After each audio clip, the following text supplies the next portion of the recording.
You are setting up your self-movement forwards for your liberation.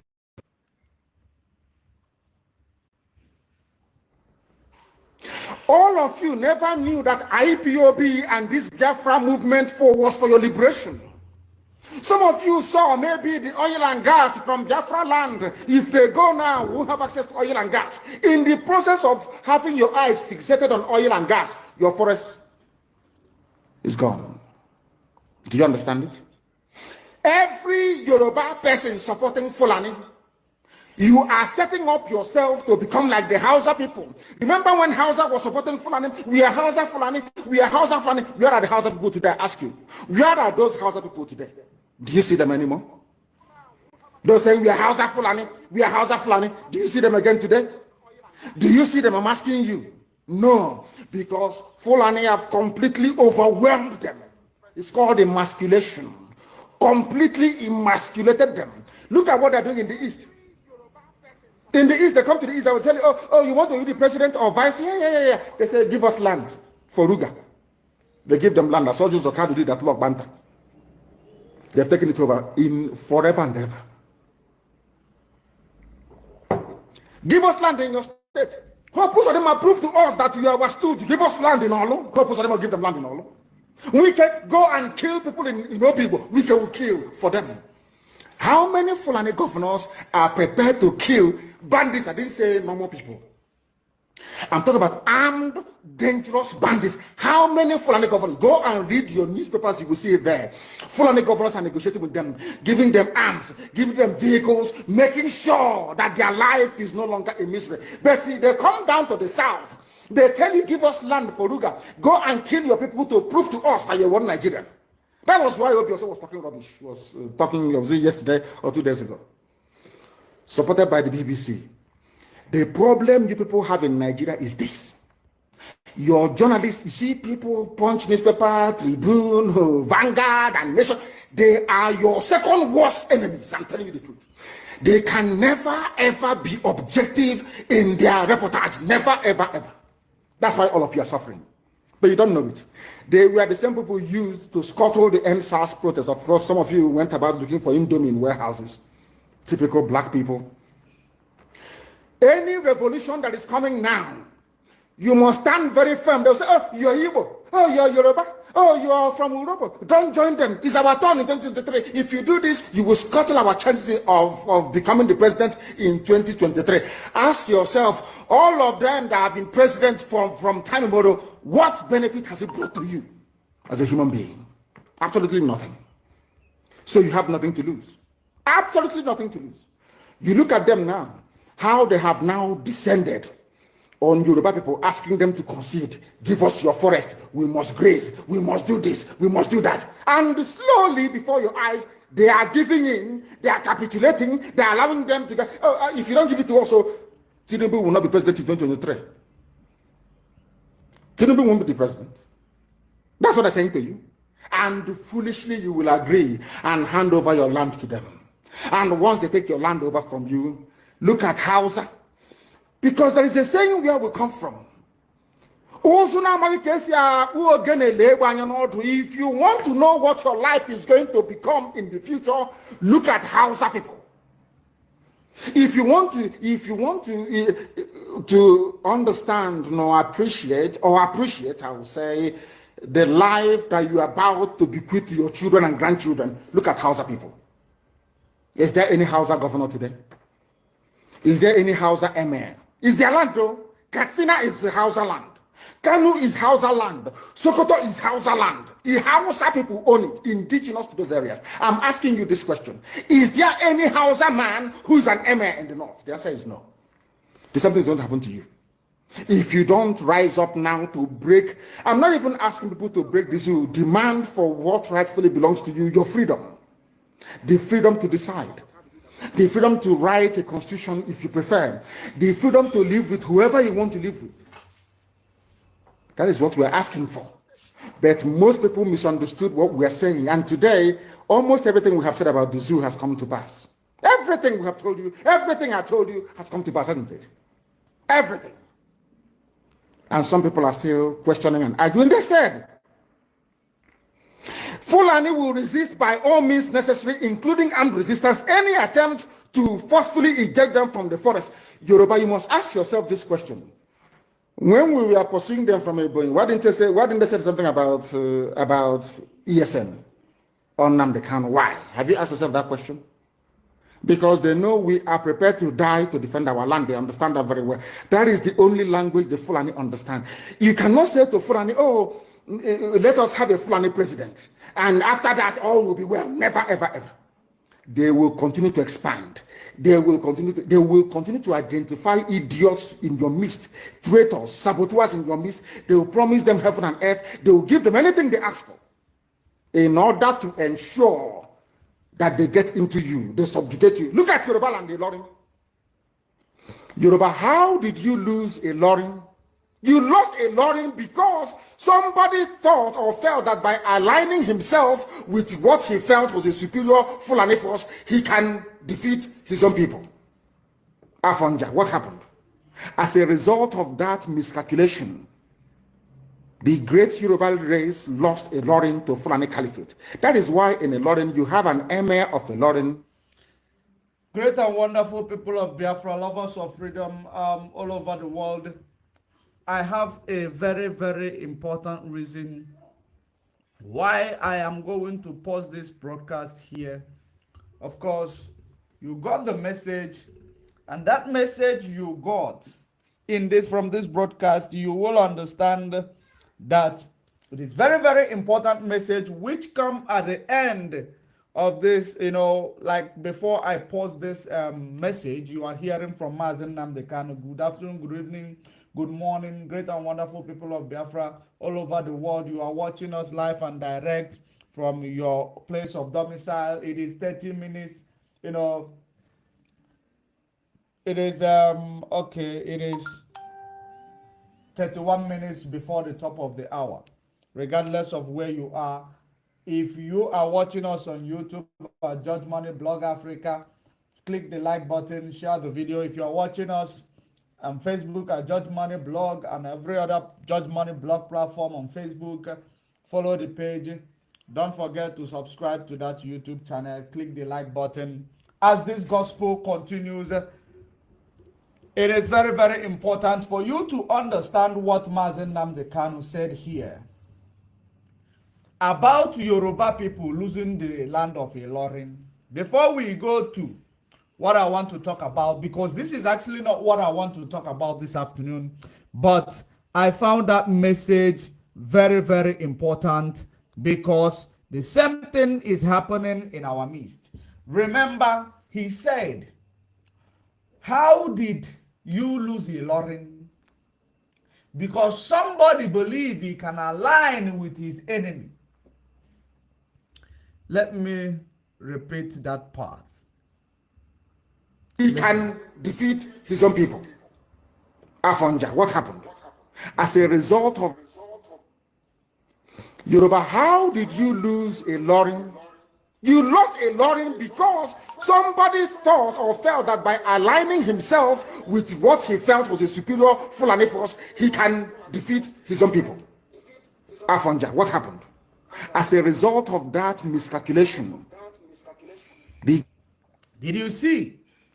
Somebody felt that, by aligning himself with those he believed they are powerful, with those he believed that they are, force from Fulani, the same his enemy, to fight his people.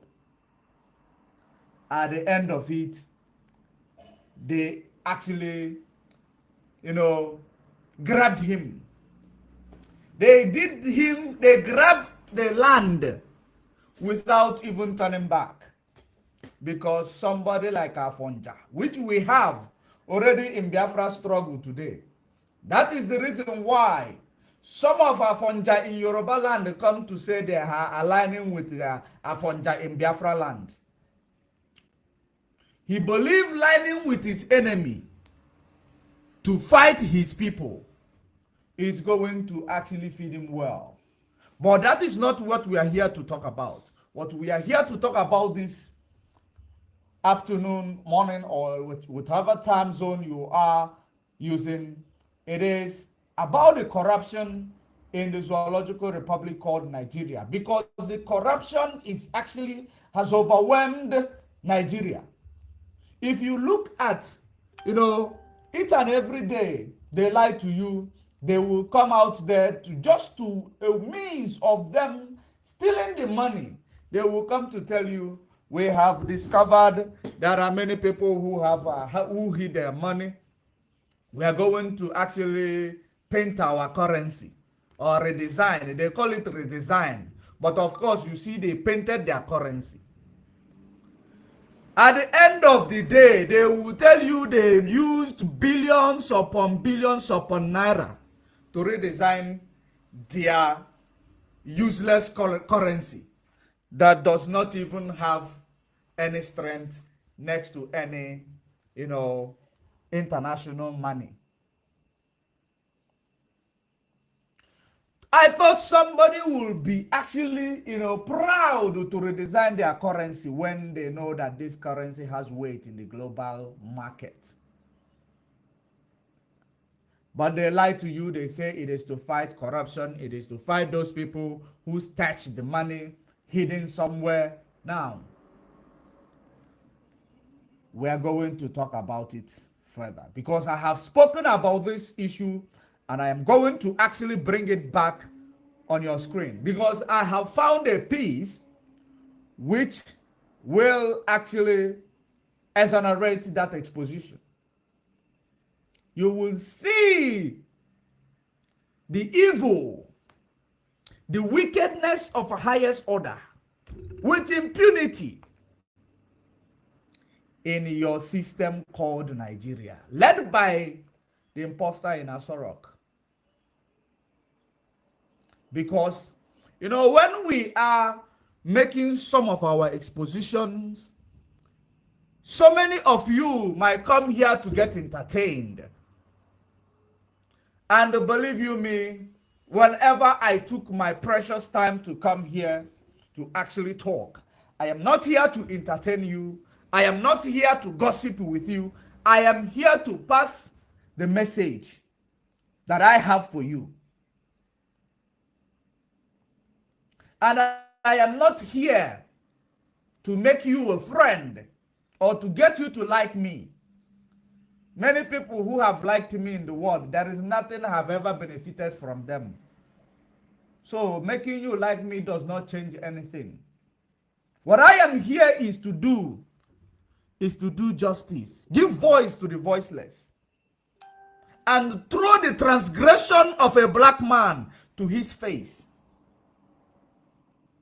so that you will not say, I did not hear. I am actually putting you into trouble with the truth. Because those who are actually, who knows the truth and died ignorantly, they will be judged harshly with the truth that they have heard.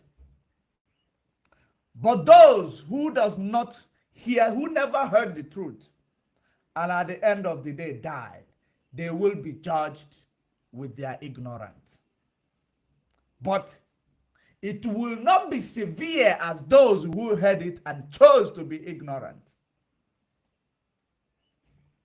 That is something that I want to let you know, because whenever we come online here, we mean business. Lives have lost, life has been lost for the course of this Biafra restoration. People are incarcerated. Our leader is incarcerated in a solitary confinement for the sake of the quest for the restoration of the land of Chukwokikabiam. And he is facing this thing for the sake of our people, not to align with the enemy to defeat his people. He is doing what he's doing for our people to have hope, for our people to have life, for our people to have future, for our unborn generation and our growing kids to have a place called home. He did it for you and me. And he is now suffering as a result of this what he is doing. Because anybody who stand up for the truth is going to end up in two places: heaven or in prison. So whenever you have chosen to stand up to actually fight for freedom, you have actually made peace with those two places. That's why there is nothing that you will throw at that, that particular individual that will make him stop talking or that will make him stop pushing. Because he has made peace and he has chosen this path. This is called the journey to the path of life. This is called the anointed one of Chukwokikabiama. As so many of you must have been, taught that touch not my anointed one and do my prophet no harm. It is only when somebody is in the pulpit and using Bible to preach, and that is what you are, is presumed to be anointed one of God. The anointed one of God is the only person that will lead you to the path of life, to the path of freedom. And when you talk about freedom, freedom is life. When you are unfree, you are surviving. You are not living. Like you all are doing today in that zoological republic called Nigeria. You are surviving. You would have never lived.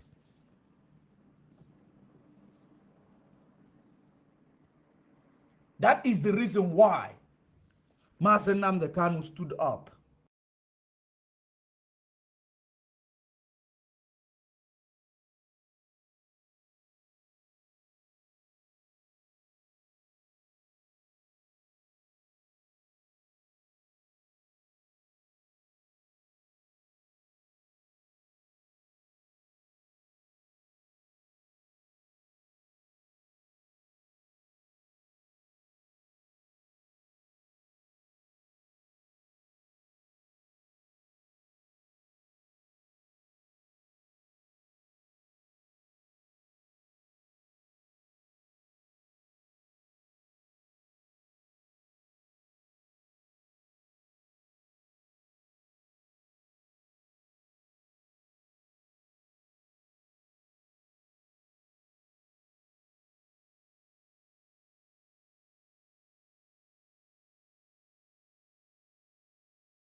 To make you to test the atmosphere of living, to make you understand what people are running abroad looks like, or that place people are running to make you feel it from home instead of trying to run away to go and feel it.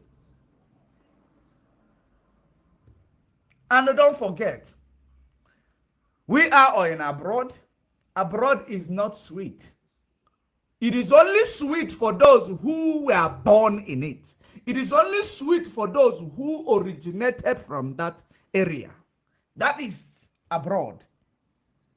Because so many of you believe that once you get to abroad, money is falling from an apple tree. Everywhere is money, money, money, money.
A great dear friends, we are going to start up this program afresh because of the freeze on the system that we are using. Kindly tune in for the next link that is going to come as a notification to you. Stay tuned.